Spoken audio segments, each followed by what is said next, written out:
کہ بلوچستان میں تو پہلی ایک آگ مشرف لگا چکا تھا. بلوچستان آگ میں جل رہا تھا، لوگ رو رہے تھے، مائیں رو رہی تھیں، باپ رو رہے تھے، بچے رو رہے تھے، لوگوں کو اٹھایا جا رہا تھا.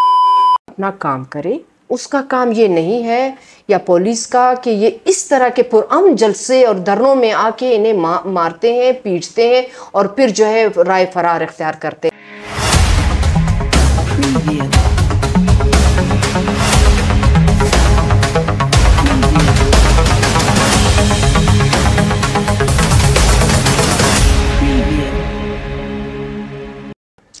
بسم اللہ الرحمن الرحیم. السلام علیکم. البرز ٹی وی کے ساتھ قیوم بیدار آپ کی خدمت میں حاضر. ناظرین، آج ہم خواتین کے حقوق کے حوالے سے بات کریں گے. ویسے تو اسلام نے خواتین کے حقوق کا تعین کر رکھا ہے، اور پھر ہمارے بلوچستان کے معاشرے میں خواتین کے حقوق کے حوالے سے مختلف قبائل میں مختلف حیثیتوں میں خواتین رہتی ہیں.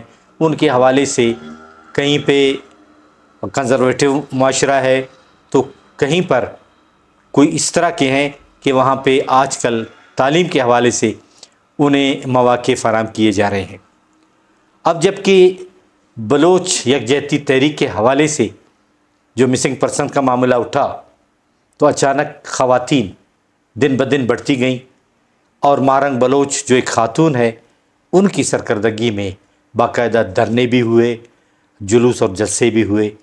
اور بلوچستان کے معاشرے میں خواتین کی اس وقت کیا پوزیشن ہے، اس حوالے سے ہم ایک سیاسی پارٹی نیشنل پارٹی کے رکن اور 2 مرتبہ صوبائی اسمبلی کے ممبر ڈاکٹر شمع اسحاق بلوچ صاحبہ سے بات کریں گے. ڈاکٹر صاحبہ، اپنے پروگرام میں آپ کو خوش آمدید کرتے ہیں. جی شکریہ، بہت بہت. جیسے کہ میں نے کہا کہ اسلام نے تو عورت کے یعنی خواتین کے حقوق کا تعین کر دیا ہے. قرآن مجید ہمارے سامنے ہے، سب کچھ واضح ہے. ہمارے بلوچستان کے معاشرے میں ہم دیکھتے ہیں کہ کہیں پر ان پہ پردے کی زیادہ پابندی ہے، اور کہیں پر وہ مخلوط جو طرز تعلیم ہے اس میں حصہ لے رہی ہیں. کیا کہنا چاہتی ہیں کہ اس وقت بلوچستان میں خواتین کی کیا صورتحال ہے؟ جی ہاں، اگر ہم دیکھیں 70 کی دہائی کو دیکھیں تو اس وقت یہ تھا کہ خواتین اسکولوں میں نہیں جا سکتی تھی، خواتین پڑھ نہیں سکتی تھیں، خواتین ہیلتھ کی سہولیات ان کو میسر ہونے کے باوجود وہ اسپتال نہیں جا سکتی تھی، کیونکہ وہاں پر جو ڈاکٹر تھا وہ مرد ہوتا تھا. اور جو سہولیات مردوں کے لیے تھیں وہ عورتوں کے لیے نہیں تھیں. لیکن اگر آج ہم دیکھیں 2000، پھر اس کے بعد 2002، 3، 4، 5، یہاں سے پھر میں نے دیکھا کہ جب خواتین پہلی بار اسمبلیوں میں آئی اور جب انہوں نے خواتین کے لیے آواز اٹھانی شروع کی، اور کیونکہ جب میں نے خود اپنے آپ کو دیکھا، میں نے بھی بڑی مشکلات سے تعلیم حاصل کی اور باہر نکلی. میرا تو گھرانہ پڑھا لکھا تھا، اور یا جو گھرانے پڑھے لکھے تھے انہوں نے اپنے بچوں کو پڑھایا لکھایا اور ایک جو ہے تعلیم کی طرف ان کو راغب کیا. جب وہ راغب ہوئے تو ہم نے اپنے ساتھ اپنے معاشرے میں جو خواتین تھیں ان کو موٹیویٹ کیا اور ان کو آگے لے کر آئے. اسی طرح پھر انہوں نے اپنے بچوں کو پڑھانا لکھانا شروع کیا. اب جیسے بلوچستان میں اگر آپ خانوزی کو دیکھ لیں، وہاں پہ آپ کو ایجوکیشن کا جو ریشو ہے وہ بھی سب سے زیادہ ملے گا، اور کھیل کے ریشو میں بھی خواتین کے جو فرسٹ فٹ بال ٹیم بنی تھی وہ خانوزی تھی. تو اسی طرح ہر گھر میں ڈاکٹر اور ہر گھر میں انجینئر ابھی آپ کو ملے گا. پھر ہم قرآن کی طرف جاتے ہیں. گوادر سے لے کے اگر آپ تربت کو دیکھ لیں، پنجگور کو میں تھوڑا سا درمیان میں وہ چھوڑ دیتی ہوں. 2002 کی بات تھی کہ جب ہم پنجگور گئے تب ہمارے جلسے میں ایک خاتون بھی نہیں آئی، اور ہمیں بھی جلسے سے روک دیا گیا. چونکہ میں پہلی بار MP بنی تھی اور میرے ساتھ کچھ اور خواتین تھیں، ان کو کہا کہ آپ گھر میں تشریف رکھیں، بہتر ہے کہ آپ جو ہے جلسے میں بھی نہ جائیں. تو اس کے بعد جب ہمارا کاروان تربت کی طرف بڑھا تو اب وہ مائنڈ میں یہ بنا ہوا تھا کہ بھئی ہم تو گھر میں بند رہ جائیں گے، اب کیا ہوگا. تربت کی طرف ہمارا کاروان رہا تھا. جب ہم جلسے میں پہنچے تو آپ یقین کریں کہ ہمیں 1000 سے زیادہ خواتین ملی، کم نہیں. تو میں یہاں پر پھر جو تھا نا وہ ایک چیز سمجھ میں آ گئی کہ وہ بات یہ تھی کہ ڈاکٹر یاسین، ڈاکٹر مالک جیسے لیڈر وہاں پہ موجود تھے، انہوں نے وہ تعلیم پھیلائی. اچھا لائبریری ہمیں سب سے زیادہ تربت میں نظر آئی، اور بچے جو تھے لائبریریوں کے شوق میں، ہم نے دیکھا اگلے دن وہ لائبریریز میں جو بچہ دیکھو کتاب پڑھ رہا ہے. جس گھر میں جاؤ بیٹا آپ کیا کر رہے ہو، میں ماسٹرز کر رہی ہوں. تو میرے لیے یہ ایک بہت بڑی بات تھی. پھر اسی طرح جب ہم گوادر آئے تو یہاں پہ بھی تعلیم بہت تھا، مطلب ساری خواتین جو تھیں وہ تعلیم کی طرف متوجہ تھیں، اسکول ان کے کھلے ہوئے تھے، بچیاں پڑھ رہی تھیں، زمینوں پہ پڑھ رہی تھیں، کہیں پہ دیوار نہیں تھے، کہیں پہ چھت نہیں تھا، لیکن بچیوں کو تعلیم کا شوق تھا. اچھا قیوم بیدر صاحب، یہاں پہ میں آپ کو ایک بات بتاؤں کہ تعلیم واقعی شعور دیتا ہے. بالکل. یہ ہمارے چچا اور باپ کہتے تھے کہ کتاب پڑھو. جب بھی ہم جاتے تھے گھر میں ان کے ہاتھوں میں کتاب ہوتی تھی تو ہمیں کہتے تھے کہ کتاب اٹھاؤ کتاب اٹھاؤ. تو وہ کتاب کے بعد اب مجھے واقعی یہ بات میں ریئلائز کرتی ہوں کہ تعلیم انسان کو شعور دیتا ہے. کتاب ہم پڑھتے ہیں ہمیں سب دنیا کا پتہ چلتا ہے کہ آج دنیا میں کیا ہو رہا ہے. اگر آپ کبھی میری بیٹی کو بلائیں اور یہاں پہ بٹھائیں تو آپ کو خود اندازہ ہوگا کہ کسی بھی اس معاشرے میں کسی بھی لڑکوں سے ہماری بیٹیاں کم نہیں ہیں. وہ آپ ان کے ساتھ ہر ٹاپک پہ ڈسکس کر سکتے ہیں. تو آج اگر جیسے آپ نے پوچھا کہ خواتین کے رائٹ اسلام میں، اور اس میں اسلام میں پہلے خواتین کو زندہ درگور کیا جاتا تھا، ان کے رائٹس نہیں تھے. پھر ہم نے یہ دیکھا کہ اس ادوار میں جب اگر عورتوں کو زندہ درگور کیا جاتا تھا تو ہمارے اس دور میں بھی عورتوں کو زندہ درگور کیا گیا ہے. اگر آپ وہ دیکھیں وہ علاقے جو سندھ سے ریلیٹڈ تھے، 2002 کی بات ہے جب 7 عورتوں کو زندہ درگور کیا گیا. ان پہ الزام کیا تھا کہ یہ آنر کلنگ ہے، غیرت کے نام پہ ان کو قتل کر دیا گیا. اگر غیرت کے نام پہ آپ نے عورت کو زمین کے اندر دبا دیا ہے تو وہ مرد کہاں گئے؟ یہ انٹرویو کوئی بھی نہیں دے رہا تھا، لوگ میرے گھر پہنچ گئے.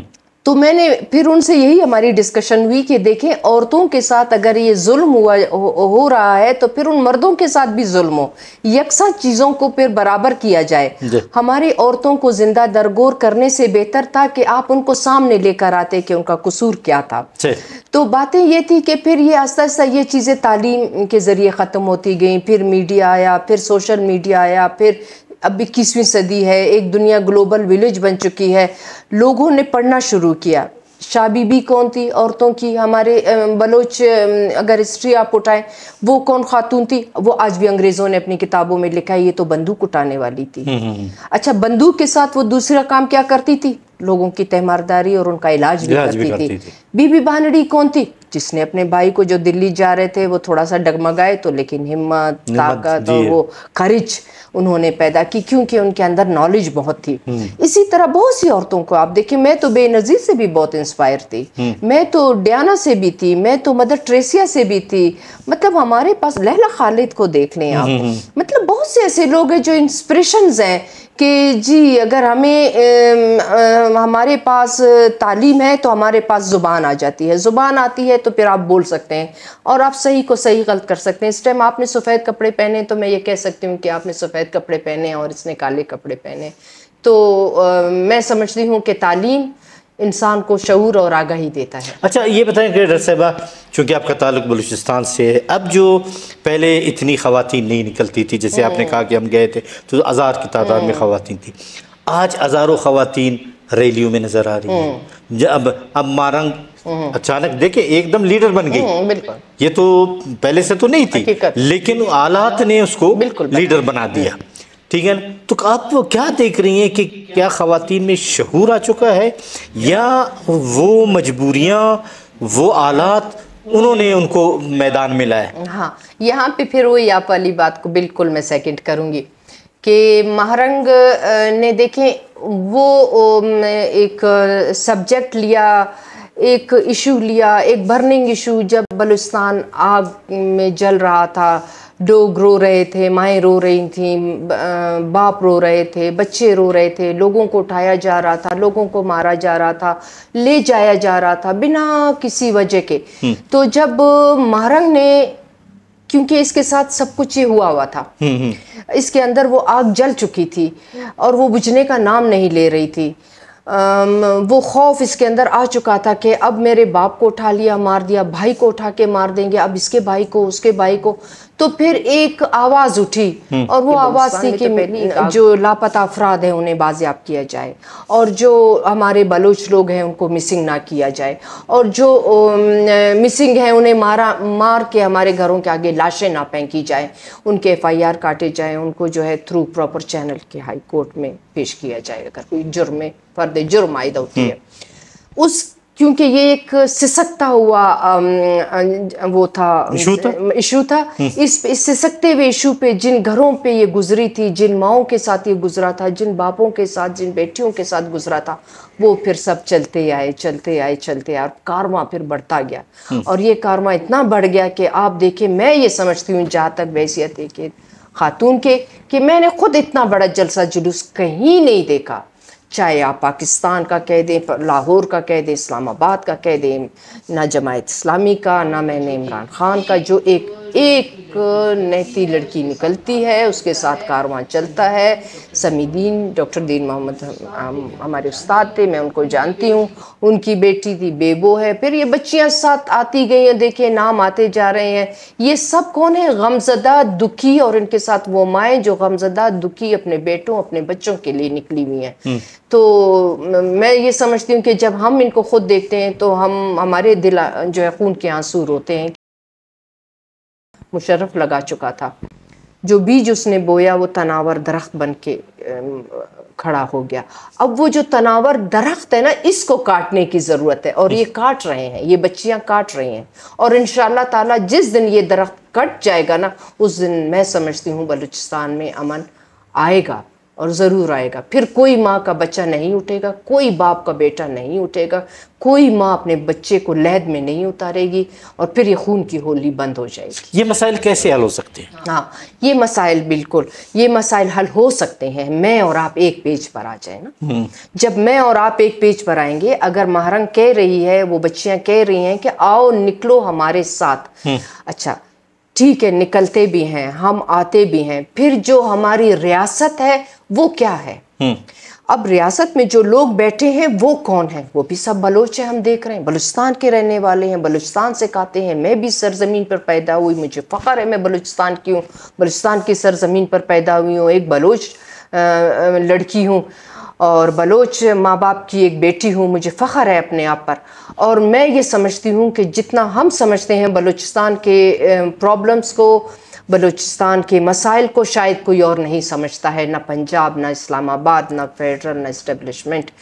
ہم خود سمجھ سکتے ہیں، ہم خود سب ایک پیج پر آ جائیں، چاہے وہ اسمبلی کے لوگ ہیں، چاہے وہ بڑے نواب اور سردار ہیں، چاہے ہم اور آپ ہیں مڈل کلاس لوگ، چاہے ہم سے لوور طبقہ ہے، جو بھی ہے بلوچستان کا مزدور، کسان سے لے کے سب ہم ایک پیج پہ بیٹھتے ہیں، اور پھر اس مسئلے کو اس نیج پہ لے کے آتے ہیں کہ آج کے بعد ہم اس نیج پہ پہنچیں گے، ہم سب ایک ساتھ بیٹھیں گے اور اس مسئلے کو ہم حل کریں گے، کیونکہ یہ بہت بڑا مسئلہ نہیں ہے، یہ اگر آپ چاہیں تو یہ دنوں کا مسئلہ ہے، ایک دن کا مسئلہ ہے۔ آپ بلوچ جو بچے ہیں، جو لڑکے ہیں، آپ ان کو رہا کر دیں، ان کے گھروں میں لے آئیں، فرد جرم عائد ہوتا ہے تو ان کو پیش کر دیں، جن ماؤں کے گود آپ نے اجاڑے ہیں ان کے ساتھ آپ بیٹھ کے ایک سموتھلی، ایک خوبصورت بات کریں، ان کے جو زخم ہیں ان پہ آپ مرہم رکھیں، بجائے مرہم رکھنے کے اگر آپ ان کے سر پہ وار کر رہے ہیں، انہیں مار رہے ہیں، تو پھر مسائل حل نہیں ہوں گے۔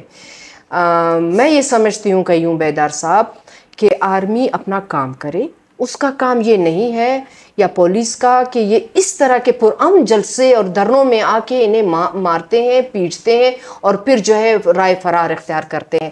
دیکھیں ایک بات ہے، انہوں نے کہا، ان کا نعرہ تھا کہ تم مارو گے ہم نکلیں گے، میں تو پھر اس سے بھی زیادہ کچھ اور سوچنے لگی، میں نے کہا تم مارو گے ہم بھی ماریں گے۔